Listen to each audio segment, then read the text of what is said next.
Hola, bienvenidos a este primer tema del curso de Oracle PLSQL.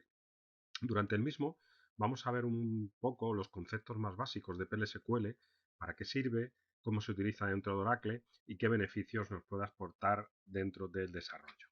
Bien, lo primero que tenemos que saber o tenemos que tener en cuenta es que PLSQL no es nada más que una extensión de tipo procedural para Oracle. ¿Y esto qué quiere decir? Bueno, pues quiere decir que SQL no es un lenguaje de tipo procedural, es decir, no tiene conceptos como variables, bucles, condiciones y otra serie de comandos que podemos encontrar en otros lenguajes, como por ejemplo Java, C o similares. ¿De acuerdo? Entonces, ¿qué es lo que pasa? Que al no ser procedural, SQL digamos, no tiene determinadas ventajas que sí que tienen los lenguajes procedurales. Entonces, ¿qué hizo Oracle en el momento de empezar a desarrollar la base de datos? Bueno, pues lo que hizo fue añadir una capa o añadir un lenguaje que sí que permitiera hacer todo eso que SQL no podía hacer.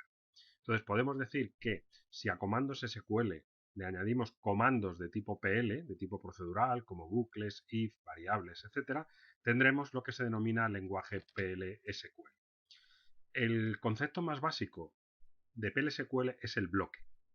Todo PLSQL, digamos, se trabaja o funciona con bloques. Luego veremos que hay distintos tipos de bloque, desde los más sencillos a los más complicados, etcétera. Pero bueno, podemos decir que dentro de un bloque PLSQL podemos, como vemos aquí a la derecha, tener distintos comandos SQL que tienen relación entre sí. ¿Qué quiere decir esto? Bueno, si aquí a la izquierda vemos que si solo pusiéramos comandos SQL, uno de los problemas o inconvenientes que tiene el no ser procedural es que, por ejemplo, yo no le puedo pasar un valor desde el comando 1 al comando 2. Es decir, yo no puedo aprovechar, por ejemplo, para sacar aquí el número total de alumnos de un determinado curso y utilizar ese dato para sacar la media, por ejemplo, en otro comando. Es decir, no hay una relación entre un comando SQL y otro comando SQL, por eso no es procedural. En cambio, en PLSQL yo sí que puedo utilizar un entorno de un lenguaje, vamos a decir, normal, donde puedo poner un valor en una variable, preguntar por esa variable, si se cumple una determinada condición, hacer un comando o hacer otro, pasar valores de un comando SQL a otro. Eso es lo que aprenderemos durante este curso. Todo bloque PLSQL dispone básicamente de cuatro secciones. Luego veremos que esto no es tan simple como lo vemos aquí, pero bueno, como base para la introducción a lo que es PLSQL nos vale perfectamente. Tiene una sección de declare, que es donde vamos a configurar, donde vamos a poner las variables, los cursores y otros objetos de tipo declarativo, que es una cosa que tampoco tiene Oracle.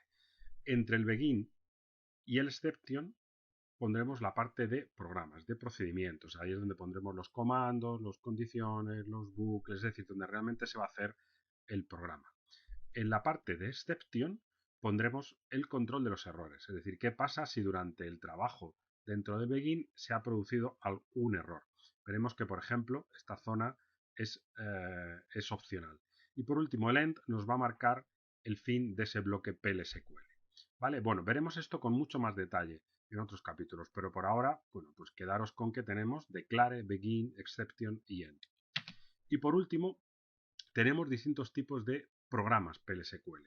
Aquí vemos un poco, un pequeño resumen de los que tenemos, aunque hay alguno más, pero bueno, tenemos bloques anónimos, que son bloques que se ejecutan sin nombre y que sirven para hacer determinadas cosas de manera muy concreta y luego terminar, procedimientos y funciones y triggers. Cada uno de ellos tiene su propia funcionalidad dentro de PLSQL. Los iremos viendo a lo largo de distintos capítulos.